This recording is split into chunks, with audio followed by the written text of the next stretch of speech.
இரவு நேரங்கள்ல மக்களோட கண்ணுக்கு எதிரவே சேலம் பைபாஸ் ரோட்ல அமைஞ்சிருக்க இந்த முனியசுவாமி கோவிலுக்கு லட்சக்கணக்கில் கோடிக்கணக்கில் நன்கொடை வந்தாலும் இன்னைக்கும் கூட இயற்கையா அமைஞ்ச ஒரு சிம்மாசனத்துல அமர்ந்து மக்களோட குறைகளை தீர்த்து வைக்கிற ஒரு தெய்வம் தான் இந்த வெண்ணங்கொடி முனியசாமி.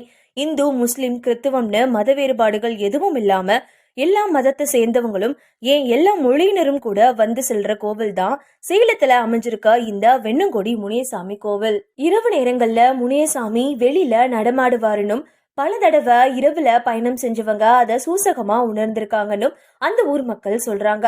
அந்த மாதிரி முனியசாமிய பார்த்தவங்க பெரும் கண்டத்துல இருந்து தப்பிச்சதாவும் பல கதைகள் ஊரை சுத்தி உலா வந்துட்டு தான் இருக்கு. வெள்ளிக்கிழமை அமாவாசை நாட்கள்ல பூஜையில கலந்து கொண்டு வெண்ணங்கொடி முனியசாமியோட கம்பீரமான ராஜ அலங்காரத்தை பார்க்க கூட்டம் கூட்டமா குவியிற மக்களுக்கு நடுவுல கூட்டத்தோட ஏதாவது ஒரு மூலையில இருந்தாவது வெண்ணங்கொடி முனி